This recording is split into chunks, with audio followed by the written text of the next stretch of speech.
The courtroom was alive with whispers. Reporters scribbling, lawyers shuffling, spectators leaning forward like they were watching a play instead of someone's fate. And right at the center of it all stood Marcus Hayes. Calm, steady, a man everyone in that room had already decided didn't belong. His navy blue suit wasn't fancy, his shoes were worn, but his presence was undeniable. You could feel it. Still, Judge Harold Whitmore didn't. He looked down from his bench, smirking. "Mr. Hayes," he said, dragging the words. "Are you sure you're in the right courtroom? You're representing yourself." The crowd chuckled. Even the prosecutor smiled. Marcus didn't flinch. His tone was measured, polite, unbothered. "No, Your Honor," he said. "I'm representing the state of Maryland." The room quieted a bit, then the laughter returned. Whitmore leaned back, amused. "The state," he repeated. "Tell me, did they run out of actual attorneys?" The laughter grew louder, but Marcus didn't respond. He simply straightened his tie, turned to his client, a young mother, terrified and trembling, and whispered, "It's okay. I've got this." Then, calmly, he walked to the center of the courtroom and began to speak. What happened next was silence. Real silence. His words were sharp, deliberate, and undeniable. He laid out timelines, records, data, exposing how the company his client worked for had stolen thousands and pinned it on her. He wasn't just defending her.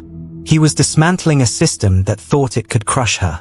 Each point hit harder than the last, and you could see the color drain from the prosecutor's face. Even the judge stopped smirking. When Marcus finished, you could hear a pin drop. Judge Whitmore cleared his throat, trying to recover. "That will be all, Mr. Hayes. We'll reconvene after lunch." Marcus nodded, but just as he turned to sit, a court officer entered, handed a sealed folder to the judge, and whispered something. Whitmore opened it, scanned the contents, and froze. His eyes darted to Marcus. "Mr. Hayes," he said slowly, "would you mind clarifying something for the record?" Marcus looked up. "Of course, Your Honor." The judge's tone softened. "Are you the Marcus Hayes?" Marcus tilted his head. "If you mean the newly appointed Attorney General," he said evenly, "then yes. That's me." The courtroom gasped. The same people who had laughed now sat frozen. Even the prosecutor's jaw dropped. Judge Whitmore blinked rapidly, stammering. I wasn't aware." Marcus met his gaze calmly. "You didn't need to be aware, Your Honor," he said. "You just needed to be respectful." From that moment on, everything changed. When the court reconvened, Whitmore's arrogance was gone. His words came carefully, almost nervously. The prosecutor barely spoke at all. Marcus called one last witness, a company accountant who admitted, under oath, that she had been told to falsify the records. The truth hit the room like thunder. Whitmore hesitated before speaking the words everyone knew were coming. "Case dismissed," he said quietly. "Defendant acquitted on all charges."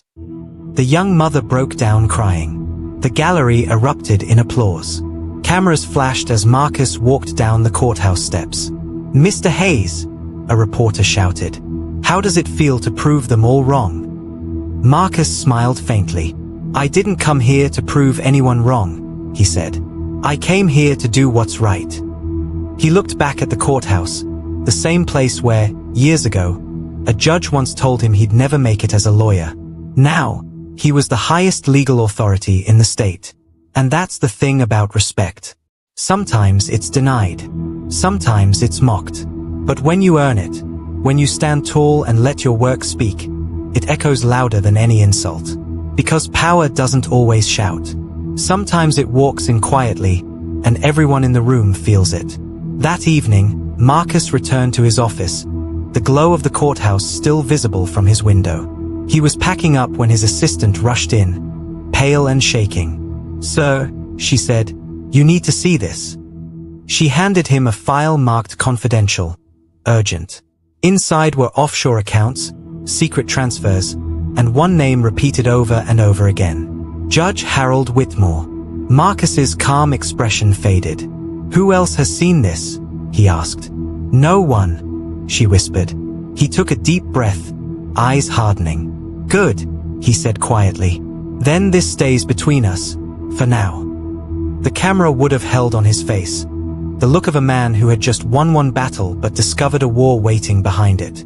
The night was long, the kind that weighed heavy on the shoulders of men who carried secrets. Marcus Hayes sat in his office, lights dim, the city's glow flickering through the blinds like a restless conscience. The file lay open on his desk, line after line of transactions, hidden accounts, and one name at the center of it all, Judge Harold Whitmore. The same man who mocked him in open court.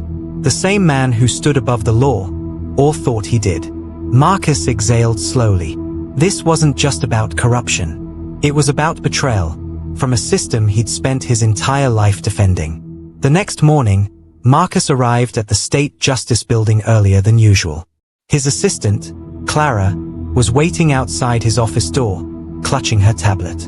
Sir, the press is already running the story about your courtroom win, she said. They're calling you the People's Attorney General. Marcus gave a faint smile, but his eyes were still on the folder in his hand.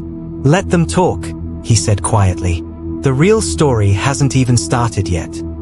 He spent the next few hours making calls, to auditors, to federal investigators, to a handful of people he could trust with his life. One by one, the pieces started to connect. Whitmore's offshore accounts linked to shell companies. Those companies are tied to land deals. And those land deals? Approved through judicial orders Whitmore had personally signed.